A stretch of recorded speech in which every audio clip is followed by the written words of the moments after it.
You're listening to TIP. Hey, how's everybody doing out there? So this is our second part interview with Jim Rickards. If you missed the first episode, I highly recommend that you go back to the previous episode and listen to it. Quick background on Jim if you haven't listened to our first episode. Jim is a graduate of Johns Hopkins University. He has a doctorate from Penn. He also went to New York University School of Law. He's written multiple New York Times best-selling books, and he's one of our most popular guests on the show because of his comments about the Federal Reserve, different ideas about macro, and where he sees the general economy going. In this episode, we will have a very detailed discussion about currencies. In a world where everyone seems to be bear on the euro, we'll talk about why Jim is bull and whether or not the euro might end up replacing the dollar.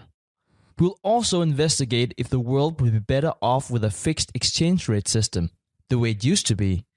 And finally, we'll revisit the idea of replacing the current monetary system as we know it with gold and SDR, and why it seems to be a more and more popular solution.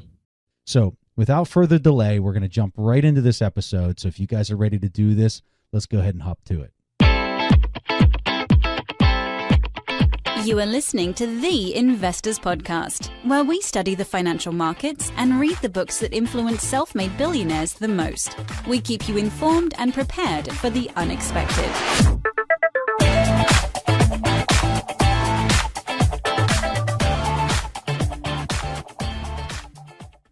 So Jim, I would like to kick off the second part of our conversation with a discussion about currencies, specifically about the Chinese yuan. And in international comparison, it's actually a very small currency. That being said, China has gradually asked the trading partners to sell their transactions in yuan as opposed to USD. Do you see this as a long-term strategic move to support a yuan-based bond market? And if you do, is it really just the first step in a much bigger global plan for the currency? I think the answer is yes. I mean, we all know we're students of Chinese history and Chinese culture, and we know that they are the ultimate long-term thinkers. You know, one of my favorite quotes was from a conversation between Zhou Enlai and Henry Kissinger in the 1970s when Kissinger was over there secretly preparing the way for Nixon to go to China. And, so two pretty big brains, intellectuals, and Henry Kissinger asked Zhou Enlai what he thought about the French Revolution. And Zhou turned and said, too soon to tell. In other words, 200 years was not long enough to see how things really play out. So that's the Chinese mentality. So yeah, there's no doubt that China's the second largest economy in the world. It's the fastest growing major economy in the world. They do have hegemonic ambitions in Western Pacific, East Asia. We all know what's going on in the South China Sea. They're expanding their periphery. They're making some very audacious plays. I mean, one thing I think is not that well appreciated, think of the major rivers in Southeast Asia. The Mekong River, the Irrawaddy River. There are a number of them throughout Myanmar and Thailand, Malaysia. All those major rivers, they have their headwaters in Tibet, which is controlled by China. China is building a series of major dams at the headwaters of those rivers, which means that in the not too distant future, when China can look to South Asia and say, you guys want water? Toe the line. In other words, they can literally cut off the water supply to all Southeast Asia by just stopping up these dams and building reservoirs. So that's the kind of long-term thinking and really hegemonic type of plays that the Chinese are making. So with that said, there's no doubt that they're applying that to the currency. Now, they're not even close to having the yuan as a reserve currency. And here's why. Here's what may be their biggest impediment and why they may never get there. What makes a reserve currency? I mean, it's sort of, the dollar is 80% of global payments, it's 60% of global reserves. It's like, why do the letters on the keyboard say what they say? Well, the answer is once upon a time, somebody laid them out that way and everyone learned and they never wanted to change it because we all learned a certain kind of keyboard and nobody wants to relearn it. So there is this first mover advantage. There is this, this kind of inertia that once you get this critical mass, you tend to keep it. And that certainly applies to the US dollar. But the key is the bond market. In other words, what is a country's reserves? Well, it just means they had trading partners and they ran a surplus. And so, if you make $50,000 a year and you spend $40,000 in, taxes and rent and car payments and shopping, and you have $10,000 left over, when you put it in the bank, those are your savings. Well, it's no different for a country. If you sell goods to the rest of the world and you buy them and you sell more than you buy, you're going to have a surplus and you build up the surplus. So the question is, What do you do with the surplus? If you're a country, you can't stick it under your mattress. You have to invest it somewhere. There aren't too many markets in the world capable of absorbing those kind of inflows. But the one that is the U.S. Treasury market. And so people invest in U.S. dollars, not because they love dollars, not because they think the U.S. government's doing everything right, but simply because there's nowhere else to put the money. And we do have a lot of things going for us. So before the yuan is ever a reserve currency, they're going to have to build up a bond market, because if you trade with China and you get yuan, you don't want the yuan unless you have something to invest in. And right now, there is no Chinese sovereign bond market to speak of. I mean, it's a small market, but it's not just a question of issuing bonds. You have to issue bonds in all maturities. So you have a yield curve. We have a 30-day bill and we have a 30-year bond and everything in between. You can buy a 2-year note, a 5-year note, a 10-year note, et cetera. So you need all those maturities. You need dealers. We have a system of primary dealers who make two-way markets. And if you don't make a two-way market, the Fed kicks you out of the club. And they're very creditworthy dealers. They're all the biggest banks. You need settlement and clearance. You need a clearinghouse. You need a wire transfer system. And you need a repo market so I can finance my positions. You need futures and options so I can hedge my positions. So you need all this stuff. So where are the futures, the options, the derivatives, the repo, the settlement, the clearance, all the things you need to have a bond market? Well, none of them exist. None of them exist. They're all there in primitive form, but this will take at least 10 years, perhaps 20 years to build. And the one thing above all, I just gave you a long list of things you need to have a big enough bond market to be a reserve currency. The one thing above all is the rule of law. China's are communists. I mean, it's a communist society. They may pretend to have a rule of law, but if the leader wakes up one day and wants to change it, then it gets changed. Ask Beaujolais about the rule of law. I mean, we have this guy disappeared. He's like Paulie in The Godfather. You won't see him no more. So they use firing squads in China. They confiscate property left and right. It's an utterly corrupt society. There's no recourse. There's no court system. Again, not the way we would recognize it. So the only countries in the world that have really good rule of law, certainly the UK, the US. However, there are two other alternatives to the US dollar in play, and we've talked about them on this show before, which are gold and SDRs. SDR being the special drawing right. That's the IMF world money. Now, L.Arian, he's about as elite as you can get in terms of the global monetary elites. He worked at the IMF, and he's, I think, chief strategist for Allianz, one of the biggest insurance companies in the world, and was the number 2 guy at PIMCO for all those years. And he's on various committees. He's a Davos man. He's about as plugged in as you can get. And it was about the SDR. It was kind of like, hey, is the time right for the SDRs? Well, that's interesting. The IMF spring meeting just concluded on Sunday. When I look at things like that, I say, so the IMF just had their semi-annual meeting, and the next day, L.Arian comes out with a pro-SDR op-ed. I don't think that's a coincidence. I think there's something in the air. I'll leave it at that. And there are other things going on behind the scenes with the BRICS getting veto power at the IMF. That's going to take a year to play out, but that's already been agreed in principle and is in the process of playing out. So, and the whole thing they did in the summer of 2016, they came up with two kinds of SDRs. There's the SDR-O and the SDR-M. The SDR-O is the official SDR. That's the one that the IMF issues. But the SDR-M stands for market SDR. So they're encouraging private organizations to issue SDR bonds, create SDR liquidity and SDR yield curve. And this is what L.Arian was talking about in the op-ed. But right on cue, the World Bank issued, I believe it was a $2 billion SDR denominated bond issue. It's not denominated in dollars. It's you buy one, you pay in SDRs, and you get paid off in SDRs. Now you can convert them to dollars. Obviously, that's just a simple math problem. But so this is coming.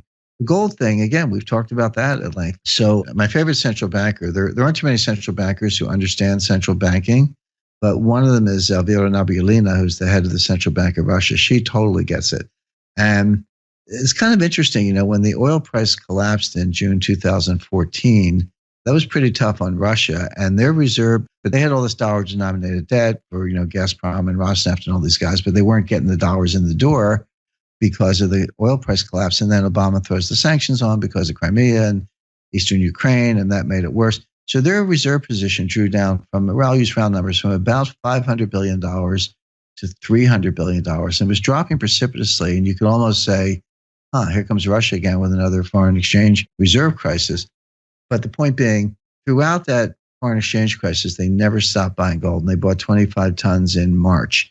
So, of course, China, we know, is buying gold hand over fist and the largest mining output in the world. So my question is simple. Are China and Russia stupid? Or do they see something coming that most people don't? Well, they're not stupid. I've been to Moscow. I've been to Beijing, Shanghai, Nanjing. I've studied these people. I have friends in Russia and China. They're not stupid. They know exactly what they're doing. Americans don't get gold, but everyone else does. So that's the real, in a crisis, we're either going to go to SDRs or gold. Those are the real alternatives. Speaking of the next currency system, we talked about SDRs, we talked about gold, as you just said.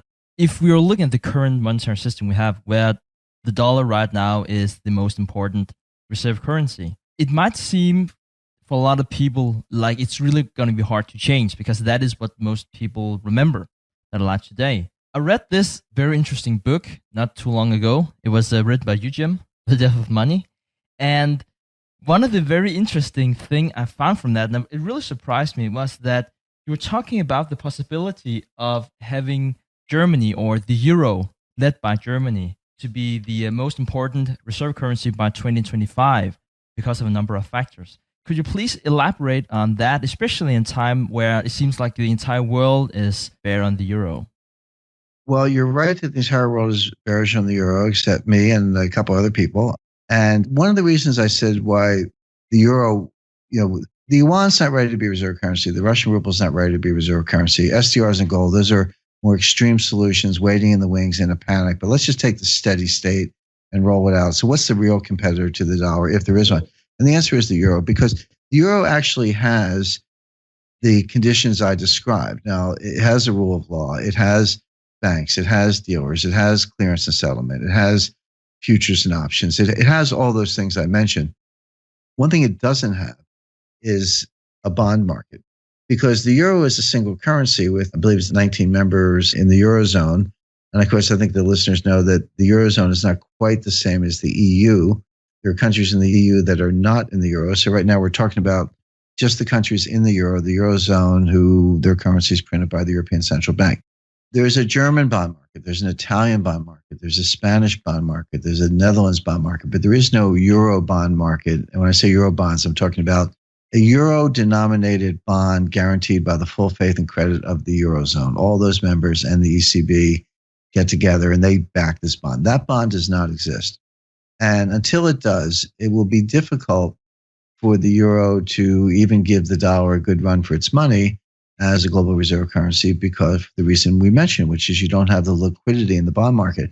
Yeah, you can buy bonds and you can buy Italian government debt, but of course it's been extremely volatile because they don't have a common fiscal policy. They're just tiptoeing into common bank regulation. But you go back to, let's say, 2012, even earlier, when Joe Stiglitz and Paul Krugman and Nouriel Roubini were running around with their hair on fire saying, the euro is coming to an end. Greece is going to be kicked out and Spain has to quit and go back to the peseta and devalue the currency and lower the unit labor costs. And it's going to be a northern tier and a southern tier. Remember all that? And I said, no, none of that's true. None of that is happening. The euro is sticking together. It's Hotel California. Nobody can check out. They will add members, which they have. When I started saying this, they had 16 members. Today they have 19 members. We'll see if Scotland becomes the 20th. So they've really gone from strength to strength, and I've been very bullish on the euro. Now, I have a theory on why Americans don't understand the euro, because you can't, the opinion I just expressed, you can't hear it anywhere, because all you'll hear is the euro is a mess, right? It's because Americans get their information from the Economist and the FT, but they know nothing about Europe. Those are London publications. They hate the euro. Everybody in England hates the euro, right? So if you're getting your information from the FT and the Economist, it's like reading a Hillary campaign brochure trying to figure out if Trump's going to win. So you have to go to Germany. You have to go to Italy. You have to go to Spain. But one of the reasons I was bullish on the euro, I did an interview last Friday. I said, just go buy the euro right now. And of course, it's going from $1.06 to almost $1.09 in one trading day. But I said, even if Le Pen wins or does better than expected, I didn't think that. But I said, if she does, she can't make the euro go away with a wave of her hand. All she said was, I'm going to have a referendum. So if she became the president of France, she can have a referendum, but she's going to lose the referendum because the polls show that 60% of the French people support the euro. And you go back to spring of 2015, which was just about the height of the Greek debt crisis. I mean, it really looked like that's as close as they ever came to kicking somebody out. And the people in Athens, they were ready to march on Berlin and burn the place down. I mean, they hated austerity. They hated Merkel. They hated Schäuble and the whole German financial establishment. But the polls showed that 60% of them favored the euro. So they kind of want it both ways. They want the euro, but they don't want the austerity. But the reason is they remember the drachma. The Italians remember the lira. The Spanish remember the peseta. Those were highly inflationary currencies. The governments used those currencies for decades to steal from everyday people, from savers, by inflation. And then when they got the euro, they got price stability. So they love the euro. They may not like Merkel. They may not like Berlin and Brussels. They may not like austerity, but they love the euro and it's here to stay. But the big thing that's coming, to get back to your question, Stig, about the reserve currency status, what they need is a common fiscal policy. Now, the rap on the euro has been, hey, you guys have a unified monetary policy, but you don't have a unified fiscal policy. So you got these Greeks running crazy deficits and, et cetera. They're all borrowing in euros, pre-riding on the European Central Bank discipline, but not showing any fiscal discipline. So Merkel's running the show. Merkel will support a euro bond, provided that the members of the Eurozone get their fiscal house in order and they establish a common fiscal authority. When you see that, when all of a sudden Greece can't just run any deficit they want, but they've got to run it by a unified, basically think of it as a euro finance minister. That job does not exist today, but imagine it did. There's a euro finance minister who can tell the Greeks, sorry, you got to cut your spending. That doesn't work for us. Then Merkel will buy into the euro bond issue. But this is in Macron's platform. If you read Macron's platform, he said, I think we should have a European finance minister. So it's coming. I'm not saying next year, but it may be sooner than we think. When you get that and you get the euro bond, and there are more people in the Eurozone or the EU rather than the United States. I think 430 million people and, very large economy, obviously, and they're very well positioned vis-a-vis the Middle East, and Russia's a natural trading partner. They've got so much going for them. And the big variable will be Chinese capital flows. The Chinese capital will start to flow into Europe. The Chinese are very conservative. They're very risk averse, and they see too much kind of funkiness around Europe. But as Europe gets this act together, which they are doing, the Chinese capital will flow in there, and there's a currency that could displace the dollar. In continuation of perhaps having the euro to replace the dollar in getting the fiscal policy in order, and clearly also the monetary policy, which is somewhat united as is right now. There's this great quote by Mario Draghi, the president of the European Central Bank, when he's saying that the ECB is ready to do whatever it takes to preserve the euro. Now, you're also saying that the euro will persist. What do you think he means by that? Well, I said earlier that most central bankers don't understand central banking. I gave Vito Nabiulina as an example of someone who does. My other, favorite central banker is Mario Draghi. And the reason is he also understands central banking. What Draghi understands is that central banks are actually completely impotent. They can't do anything. This idea that, they go through the motions, but it's just like the Wizard of Oz. It's just a pretense. Don't dare pull the curtain back, because you'll see what a sham it all is. Draghi gets that. And so when you're in the position of perceived power, when you don't have much actual power, the best policy is to say little and do less. And that's Draghi. So you go over to the United States, you got these regional reserve bank presidents and members of the board of governors yakking away. I think 2 weeks ago, there were 14 speeches in 1 week. It's like every single regional reserve bank president, Loretta Mester, Esther George, Eric Rosengren, Jim Bullard, they were all giving speeches and yelling there, all giving speeches. Draghi just keeps his mouth shut, which is really smart. But the one time he came out and said something, he said, whatever it takes. What did he mean by that? Probably doesn't even know, but it was just sort of a threat. It was like, oh, I don't want to mess with this guy. So that's what I mean about, he just kind of played close to the vest. So I thought it was very, very clever. It was psychological. The interesting thing about that, he didn't actually do anything. He said it, I believe it was June 2012. We can look it up. June 2012, close to the height of the European sovereign debt crisis, he said, the full quote was, I will do whatever it takes, and I assure you it will be enough. That was the rest of the sentence. And the market's like, whoa, don't mess with this guy. But because his words were so effective, he didn't actually do anything. He didn't cut rates. He actually didn't raise rates at the time. It was months later. It was really into 2013 and later that he started the Euro QE and some of the other programs that they have today, which they're now trying to get out of. Didn't really work very well there either. But he bought a lot of time. That's my second favorite Draghi quote. My favorite Draghi quote was, He was giving a symposium at the Kennedy School up at Harvard. This is about 3.5 years ago.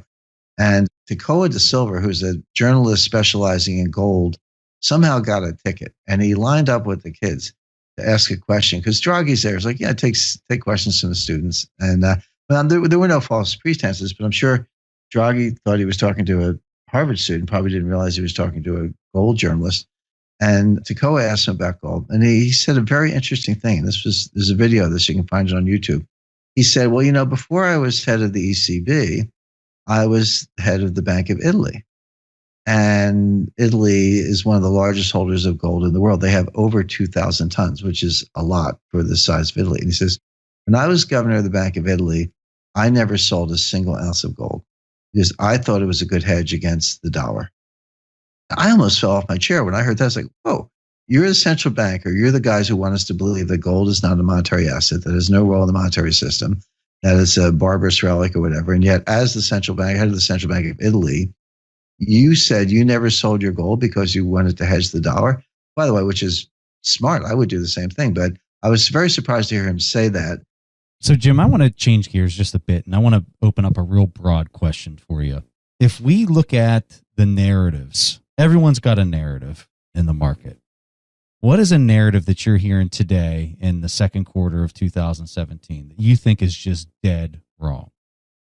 Growth.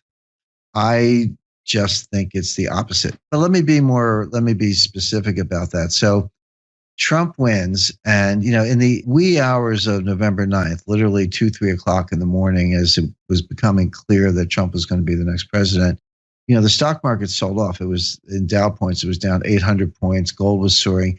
I thought that would happen, and I thought it would reverse.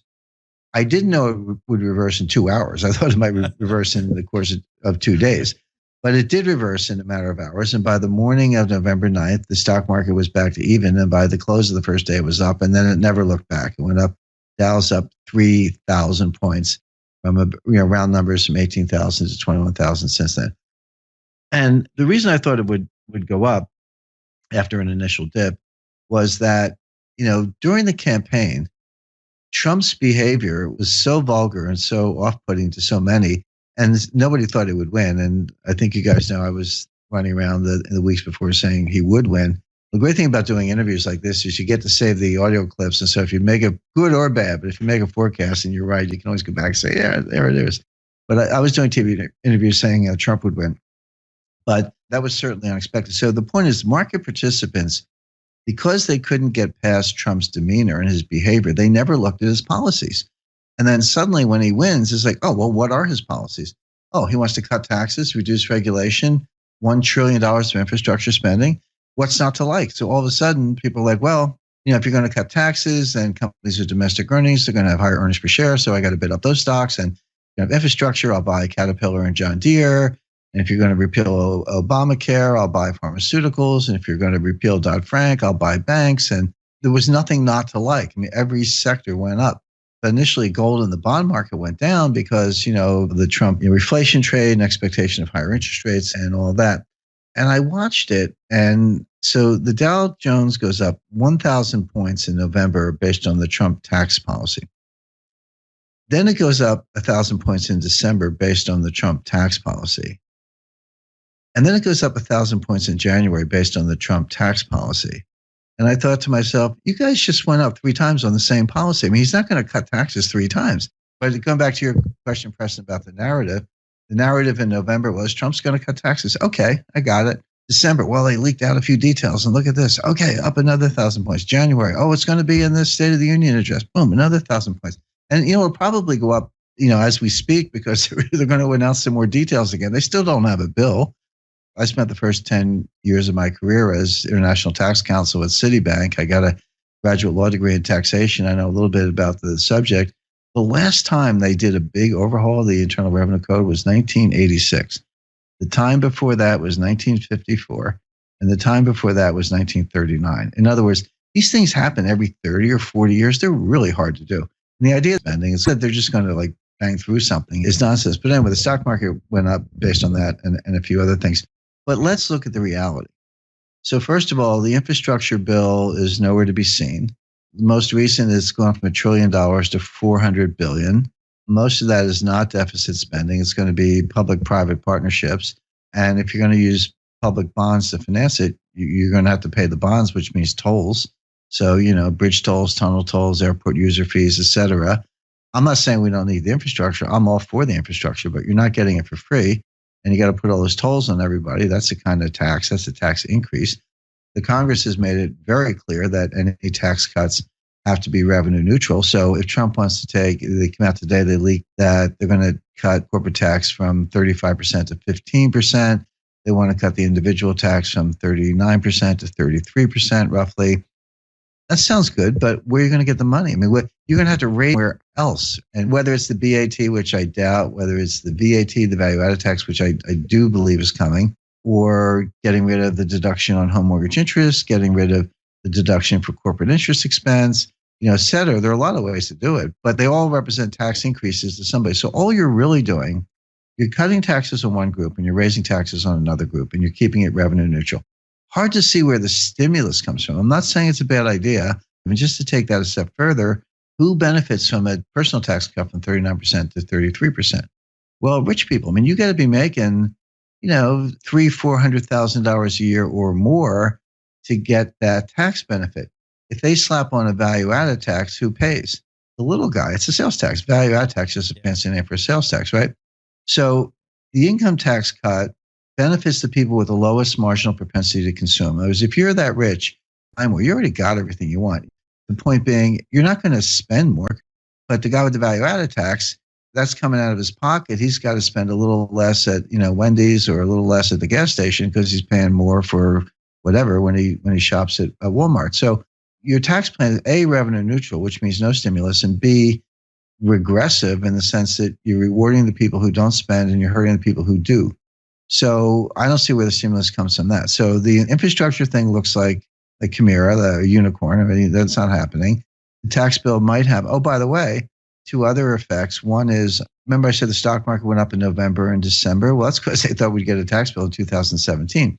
Well, now the earliest they can pass this thing is kind of November, December, which means the earliest effective date is going to be January 1st, 2018. So you have a whole year of earnings increases at the stock market price then that just disappeared. Well, has the stock market corrected for that? No, because to me, it looks a little bit like a bubble. It goes up, it stays up because it's a bubble. My point being, they priced the stimulus they're not going to get. They priced in timing they're not going to get. They priced in infrastructure they're not going to get. They haven't repriced. That is to say, the market hasn't come down. And then combine that with what we talked about at the beginning of the podcast with the Fed tightening into weakness and the natural deflationary vectors, demographic, debt deleveraging, and technology. You have a recipe for a recession. So the big miss, Preston, I would say, is that there's this growth reflation narrative out there that I'm kind of taking the other side of that. Very, very thoughtful. Jim, in your book, The Death of Money, you discuss fixed exchange rates. And if you read a typical textbook about fixed exchange rates, it would typically highlight the advantage of limiting speculation and providing a stable trading system. While I will also say that you need to be cautious about the inflexibility your central bank would have, since you can no longer incentivize growth, which we talked about before, for instance, by lowering the interest rate. So could you please provide us with, say, 2 cases on an economy who will benefit and not benefit, respectively, from such an exchange rate regime? Well, it's a great question, Stig. The world needs to go back to fixed exchange rates of some kind. I mean, there are a lot of ways you can structure it. Why do we have floating exchange rates? Because we didn't. From 1870 to 1914, the world was on what's called the classical gold standard. By the way, at that time, the U.S. had no central bank. People were surprised that, it was a time we didn't have a central bank. Well, from 1835 to 1913, no, we did not have a central bank. And there was no IMF. Believe it or not, the world got along fine without the IMF. So that was the classical gold standard. Now, there was no supervising authority. It was a voluntary system. A country would say, hey, I'm going to peg my currency to gold at this rate, and I'm going to defend it at that rate. And if I want a deficit with you and you want to show up with my currency and get the gold, I have to give you the gold. And conversely, if I run a surplus with you and I take your money and I show up at your banks, you got to give me the gold. And gold moved back and forth as an equilibrating mechanism. When you started to run out of gold, you said, hey, I better, tighten my belt here a little bit and make my industry more efficient and lower my unit labor costs and get back to surplus. And if you were running big surpluses, you were supposed to expand the money supply, and that would be inflationary. And that would, so it was sort of self-equilibrating. It wasn't perfect by any means, but it's a pretty darn good system with nobody in charge. But they were fixed exchange rates, because if everyone pegs to gold, then by extension, just transitive law, you're pegged to each other. In Bretton Woods in 1944, all they did, they took that system and they formalized it with a couple exceptions. One is that the only currency pegged to gold was the dollar, and everyone else was pegged to the dollar. No surprise, we designed the system, so we, of course, put ourselves in the middle.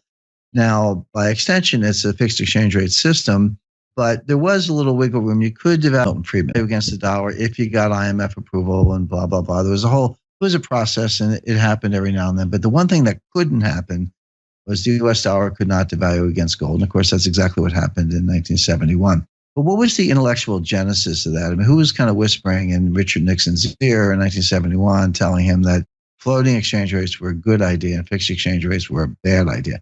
The answer is our friend Milton Friedman. And that opens the door to a very interesting backstory, because Friedman was the author, not the author, but the leading exponent of what's called the quantity theory of money, which is a very simple identity. So basically, how much money is there? How fast does it turn over? And that equals nominal GDP, which has two parts, the price index and real output. And Friedman said, well, in a mature economy, real output, central tendency was about 3.5% a year. And Friedman used to joke that we don't even need central banks. Could take a computer and tell them to do what I just described. And now, there's more to it than that. I'm being a little glib, but that was the basic idea. However, this ran into something else, and this is really the backbone of international economics, from the great Robert Mundell, and he and his co-authors articulated this, I believe, in 1961, which is called the impossible trinity, or the sometimes called the trilemma. And what this says is the following. In international capital flows and international trade, there are three things you cannot have at the same time. You can have 2 out of 3 or 1 out of 3, but you can't have all three. The three things you cannot have are an open capital account, a fixed exchange rate, and an independent monetary policy. Because if you have an open capital account, that means money can go in and out, right? And if you have a fixed exchange rate, that means you stand ready to exchange your money for other people's money at a set rate. But if you have a monetary policy that's independent of other central banks, then there's always going to be an arbitrage, because your rate's going to be too high or too low compared to somebody else. So people are just going to suck your reserves dry, or you're going to get massive inflows. There's going to be some imbalance. So what Mundell said is that you can have 2 out of 3, but you can't have all three. So you can have an independent monetary policy and a fixed exchange rate if you close the capital account. Or you can have an open capital account and an independent monetary policy if you have a floating exchange rate. Or you can have an open capital account and a fixed exchange rate, but you've got to tie your monetary policy to somebody else. Kind of what China is doing right now, raising rates as the Fed raises rates. Okay, so there's the setup. There's Mundell's impossible trinity or trilemma, and here's Friedman's quantity theory of money. Now, what is Friedman saying to Nixon in 1971? Of course, this is Friedman thinking behind the curtain. So Friedman's thinking, well, we need an independent monetary policy. We need to be able to dial money supply up or down to grow the economy. We need what's called elastic money. That was the key word, elastic money. If we don't have that, then we don't have the ability to get out of recessions or cool down expansions, et cetera, et cetera. Well, that means you need an independent monetary policy. Now, obviously, everybody wanted an open capital account. The United States could not close the capital account. We weren't Russia. So Friedman, as an advocate for elastic money under the quantity theory of money, said, well, if I want an open capital account and I want an independent monetary policy, I have to have floating exchange rates. I can't have fixed exchange rates because Mundell says I can. Mundell was right. So Friedman had a bias to blow up the fixed exchange rate system, to blow up Bretton Woods basically, and go to floating exchange rates so he could solve the trilemma and have the independent monetary policy he wanted to pursue his theories under the quantity theory of money. What's wrong with that? Well, everything Friedman thought was wrong. Everything I just described, I spent 10 minutes describing an intellectual theoretical edifice. The whole thing comes tumbling down around one point. Velocity is not constant. But if velocity is not constant, and it is not constant because it's behavioral, it's because it depends how you and I feel. Like if you and I we feel great and we want to go out Friday night and go to a restaurant and see our friends at the bar and drinks on us and spend money, that's one state of the world. But if we feel depressed or frugal or squeezed and we stay home and watch TV and we don't spend money, that's a different state of the world. Well, those are different kinds of velocities. Me going out and spending a lot of money, me staying home watching TV. When I stay home and watch TV, my money has velocity of zero. $4 trillion times zero is zero. In other words, you can have all the money in the world, but if you have no velocity, you have no economy. And so Friedman didn't get the fact. He thought people were kind of robots under variations of efficient market theory and rational expectations.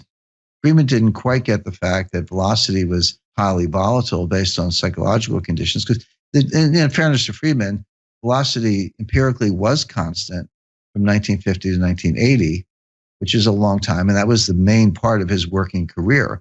But if you look at data from the 1930s, or actually look at data in the last 20 years, velocity fell off a cliff in 1998 and it's been falling ever since.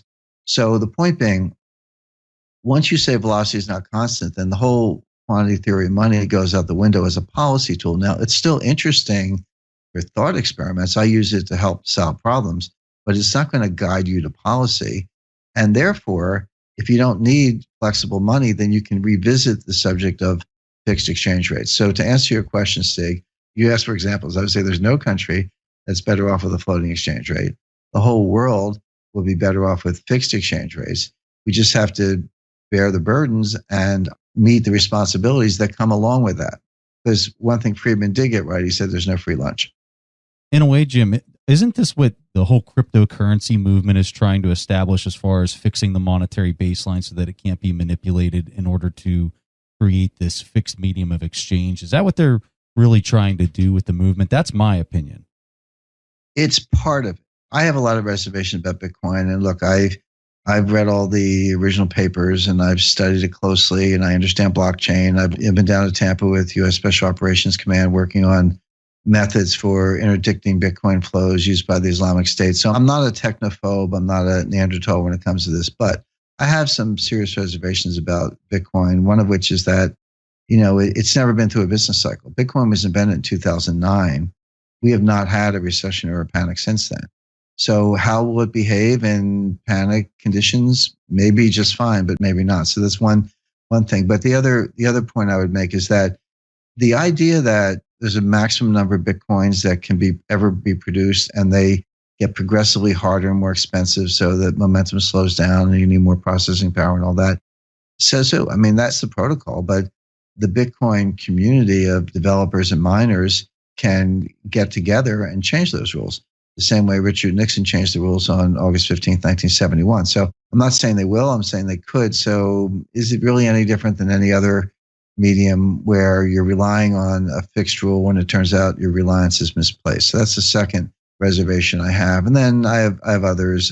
But the thing is, Bitcoin floats. I mean, the dollar Bitcoin, if you think of Bitcoin as a currency, there's a dollar Bitcoin cross rate, the same way there is with a dollar euro cross rate or a US dollar Canadian dollar cross rate. So it has no more of an anchor. See, if somebody took the Bitcoin and said, we're going to fix it in terms of units of gold, but so one Bitcoin equals a half ounce of gold or whatever it is, that would be interesting. How you enforce that, by the way, as a matter of law, a separate question. But my view is the first currency goes to gold will be the only currency in the world that anyone wants. So, Jim, when you say that and we think through the dynamics of that, isn't a country that would adopt gold and make that their pegged currency to gold, isn't that creating a deflationary environment for them so they're de-incentivized in order to do that? Not necessarily. That could be the result. But it's all a question of getting the price rate. The old expression, you hear it all the time. You can't have a gold standard because there's not enough gold in the world to support the money supply. Well, that's nonsense. I mean, there's always enough gold. It's just a question of price. So if you pick a deflationary price, yes, it could be extremely damaging, could put your country or by extension the world into a depression. That's absolutely right. So just pick a non-deflationary price. And of course, this was the blunder that Churchill made in 1925. He took the UK back to the gold standard at the wrong price. He went to the pre-World War I parity after the Bank of England had doubled the money supply to fight the war. So that wasn't going to work. You either had to double the price of gold or cut the money supply in half to reestablish the equilibrium. Well, by choosing the old price, they cut the money supply in half and threw England into a depression 3 years before the rest of the world. And Churchill later admitted that was the greatest blunder of his life. And so you can get it wrong, but the good news is that you don't need calculus. It's 8th grade math. You sit there, how much gold do I have? What's my money supply? What percentage backing do I think I need to stand up to the world? 20%, 40%, 100%. And then do that math, and that will give you an applied non-deflationary price, and bingo, there you go. So you provide an example where it was priced wrong, and then would you say in 1933 they priced it correctly in order to reflate the U.S. economy? Would that be a correct? Yeah, the U.S. did that in 1933. The U.K. did it in 1931. 1931, the U.K. reversed the blunder of 1925, and the U.S. in 1933 took the price of gold from $20 an ounce to $35 an ounce, and that worked. That broke the back of deflation, stimulated inflation. And Roosevelt did not do it to reward gold holders. In fact, he was pretty clever. He confiscated all the gold before he did it. So the profits went to the Treasury, not to the American people. But be that as it may, he wasn't trying to make gold more valuable. He was trying to create inflation. He wanted inflation in oil and cotton and wool and all the other commodities and corn. And it worked. Got the U.S. economy out of a deflationary spiral. The U.S. economy grew fairly well, 33, 34. Stock market went up. So it can work. And in today's world, you might take a one-time hyperinflationary hit, meaning that when you do this math I described, you might discover that your currency is worth 5% of what you think it is when you express it in terms of gold at today's price. But once you do it, and make some adjustments for retirees or people or savers or people who might suffer the most. Bondholders might lose, too bad. But what you would be doing is putting your economy on a sound footing going forward. All right, Jim. So this is the last question, and we want to give you an opportunity to talk about the relaunch of The Death of Money. So give our audience what's going on. Why are they relaunching the book? Sure. The Death of Money came out in 2014 as a New York Times bestseller. And typically a publisher will bring the paperback maybe a year after the hardcover, maybe not at all, depending on how they sell. But The Death of Money stayed in hardcover for 3 years because I'm happy to say it sold very well and found a very good audience. Now we've come out with the paperback edition, but we have a new preface that I wrote. So there's some new material in it. So if you don't have the book at all, get the paperback.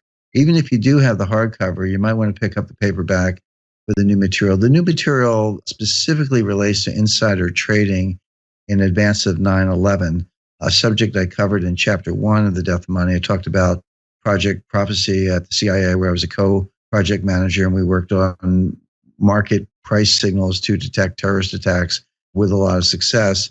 This is all post 9/11 when we were kind of, you pick up the pieces of that failure and then say, well, what can we learn? And one of the things we learned was that we could use market price signals to detect terrorist attacks. But after that came out, I put, whatever I could say that wasn't classified, we put in the book.